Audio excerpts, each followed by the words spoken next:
Welcome to Byte-Sized Tech, your weekend edition of what's trending in tech and gadgets. Hey there.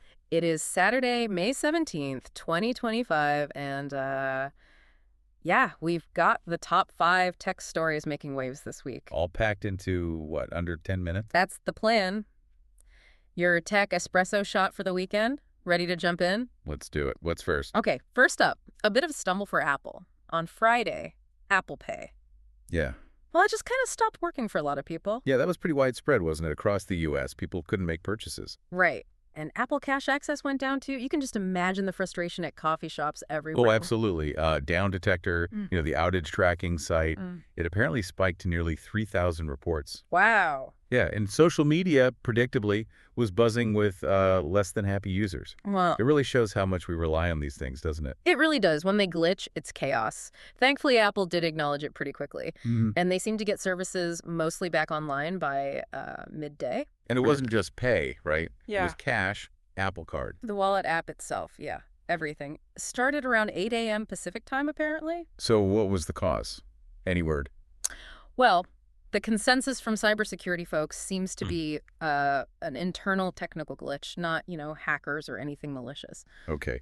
CrowdStrike, who works with them on security, apparently helped verify that. Yeah. So no digital break-in this time. Which is good news, definitely. But, it still sparks some chat online, like on X. Formerly Twitter, yeah. Right, people questioning, this push towards a totally cashless society. Maybe having a 20 tucked away isn't so old-fashioned. Probably not a bad idea. So Apple's status page eventually confirmed the issues. Yep, with card, cash, pay, and wallet. And they marked it all as resolved by about 2:43 p.m. Eastern Time. Okay, crisis averted. Digital payments restored. Phew. Okay, what's story number 2? This one sounds interesting, intriguing even. This one involves a government agency called DOGE, that's the Department of Government Efficiency. Right, and some pretty serious allegations that they were trying to access sensitive labor data from the NLRB, the National Labor Relations Board. Whoa. Okay, DOGE and the NLRB. So what's the story there? Well, there's a whistleblower who's apparently given evidence to Congress. Okay. Evidence suggesting DOGE accessed NLRB systems, even though the NLRB itself denied it after doing their own internal check. Found nothing, they said. But the whistleblower says otherwise. Seems so. And what makes it more concerning is that NPR talked to like 11 different sources across government and Congress. 11. Wow. Yeah, and they all shared similar worries, concerns that DOGE might be pulling sensitive data and nobody's quite sure why. That doesn't sound very efficient or transparent. What kind of access are we talking about? Well, apparently some engineers linked to DOGE showed up at the NLRB back in early March. Okay. And started asking questions about their tech setup, commercial cloud stuff, remote access policies, things like that. That's a bit like casing the joint, doesn't it? It does raise questions. And here's where it gets, well, really weird. The whistleblower found one of these DOGE engineers, Jordan Wick, sharing coding projects on GitHub publicly. Okay, what kind of projects? Projects with names like Request IP Rotator and Browserless. Now, from anyone listening, these sound like tools that could potentially be used to, grab data without leaving obvious tracks. IP Rotator, Browserless, that sounds purpose-built for something specific. Exactly. Request IP Rotator helps mask where digital requests are coming from, and Browserless can interact with websites and pull data without a normal browser history. Yikes. And we heard Richard Griffin, the former NLRB general counsel, he's worried too. He is concerned about confidential information potentially leaving the agency. That's a serious flag from someone who knows the place. Definitely. And there were other oddities, right? Like data spikes and missing logs. Yeah, a noticeable spike in data leaving the NLRB system.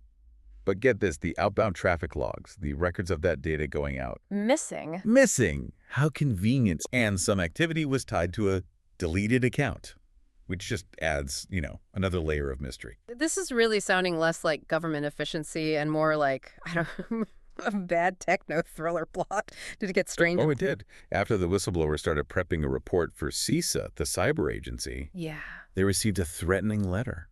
Contained very specific personal info, even photos of them with their dog, referencing their plan to report the breach. That's chilling. Seriously chilling. That's not just weird, that's potentially criminal. Law enforcement involved. They are now, yes. Wow, okay. This is a lot. And one more layer, shortly after DOGE supposedly got into the NLRB systems, there were login attempts on brand new DOGE accounts from a Russian IP address. Wait, what? And apparently they used the correct username and password for these new accounts. That is bizarre. Could be misdirection, but still, it's incredibly sloppy, right?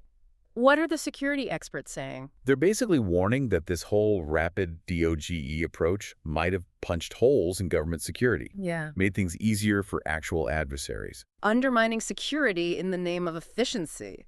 Seems counterintuitive. It goes against a core cybersecurity idea called least privilege, Only give the minimum access needed. A former GSA director pointed out DOGE's actions seem to fly in the face of that. And it's not just the NLRB feeling the pressure? No, apparently not. There were reports from the Interior Department, cybersecurity teams told to stand down despite alarms. Uh-oh. And 46 former senior GSA officials wrote a letter raising alarms about IT systems being put at risk by DOGE's activities. 46 former officials. That's a loud warning bell. It is. And look, if DOGE did grab NLRB case files, that could be a massive Privacy Act violation. So the claimed savings might come at a huge hidden cost. Exactly.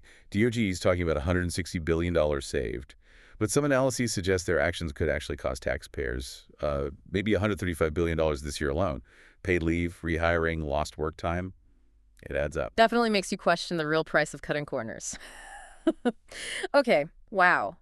Let's shift gears, something hopefully a bit lighter. Please. How about Google I/O 2025? It's coming up soon. Yes. Google I/O, always exciting. What's the buzz? What are we expecting? Well, the big headliners are likely to be more on Gemini AI, their big AI model, and maybe some news on Android XR, their mixed reality effort. Okay, AI and XR. But for most people, it's probably about Android, right? Android 16. Exactly. We should get a good look at Android 16. And the rumor mill is churning, of course. Oh, give us the rumors. What cool stuff might be coming? Okay, so there's big talk about lock screen widgets making a comeback. Oh, people have wanted that for ages. Right. Total blast from the past. Also, maybe AI-generated summaries for notifications. Imagine that. AI sorting my notification mess. Sign me up. That sounds amazing. Could be a game changer. And also potentially new tools for managing health data more securely. Health data. Yeah. Interesting. Anything else on Android 16? Faster release, maybe? Yeah, there are hints the timeline might be a bit quicker this year, which is always nice. Other potential things. Better accessibility features, always good. And maybe a more developed desktop mode for Pixel phones, making them more useful plugged into a bigger screen. Okay, turning your phone into more of a computer sounds promising. What about other Google AI stuff, that Notebook LM? Yeah, Notebook LM, the AI writing and research assistant, that's still sort of rolling out gradually, being refined. Google seems pretty focused on responsible AI development across the board. That's definitely important. Yeah, looking for risks, trying to mitigate them. We saw that with AlphaFold 3. And tools like Synthide for watermarking AI content. Which is crucial, right? Especially after things like the Gemini image generation issues earlier. Exactly. And the ongoing debates about AI and copyright, especially with coding assistants, it's a tricky area. No kidding. Okay, moving on. Story number 4 takes us to Samsung. What's happening in their Galaxy? Hey, nice one. Yeah, updates on the Samsung Galaxy S25 FE, the fan edition. The FE. Always a popular one. Trying to hit that sweet spot between flagship features and a more reasonable price. Right, competing with Google's Pixel A phones. So the latest buzz is about the chip. It might actually use Samsung's own Exynos 2400. Oh, okay, not the 2400E like the S24 FE had. Apparently, maybe the full 2400. A prototype popped up on Geekbench showing that chip. Previous rumors pointed to either the 2400E or maybe even a MediaTek Dimensity 9400. So a potential upgrade under the hood. Interesting. What else did the benchmark show? 8 gigs of RAM and running Android 16, which makes sense. So, shaping up to be a solid mid-ranger again. Sounds like it. Any idea on when we might actually see it? Usual pattern is a fall release. Typically lands after Samsung unveils their big new foldable phones in the summer. Okay, so still a few months away. Patience, tech fans. All right, final story. We're shifting from high-end silicon to gardening tools. Believe it or not, yes. Our 5th trending item is super budget-friendly. It's Little's Parkside Japanese pole saw. A saw from Little. Yep, with an angled handle. And get this, it costs £4.99. Under a $5. Seriously, what's so special about it? Well, people are raving about it for tackling overgrown hedges and stuff. It uses a pulling motion to cut, which apparently gives clean, precise cuts with less effort. A pole saw. Okay, makes sense. It's got a flexible blade, coarse and fine teeth, and you can swap the blade without needing tools. Plus, an ergonomic handle. Sounds pretty decent for that price. Are people actually liking it? Overwhelmingly positive feedback, it seems. Wow. Good quality, amazing value. Some people are just big fans of the Parkside brand in general for budget DIY stuff. Huh. A hidden gem in the middle aisle. Exactly. It's one of those middle of little specials. So you got to go in-store, limited stock, and obviously need to be over 18 to buy a saw. Right, right. It's just funny seeing a simple hand tool trend alongside AI and government data scandals. It is. But it shows, good value and clever design can grab attention anywhere. Compare that £4.99 to, say, an Argos Gardena weed puller, which might be 40 pounds. Big difference. So while the power tools might be more DIY focused. Right, maybe not pro grade. This little handsaw seems to be hitting a real sweet spot for home gardeners. Cool. Well, that wraps up our quick tour of the top 5 trending tech and gadget stories for the week. Quite a mix. From Apple Pay blips and government intrigue to Google's AI future, Samsung updates, and a surprisingly popular garden saw. Never a dull moment. That is definitely it for this week's Bite-Sized Tech. If you enjoyed this little deep dive, please do like, comment, share, subscribe, all that good stuff. Helps other tech fans find us. Exactly. Thanks for tuning in. Catch you next time, and have a fantastic weekend.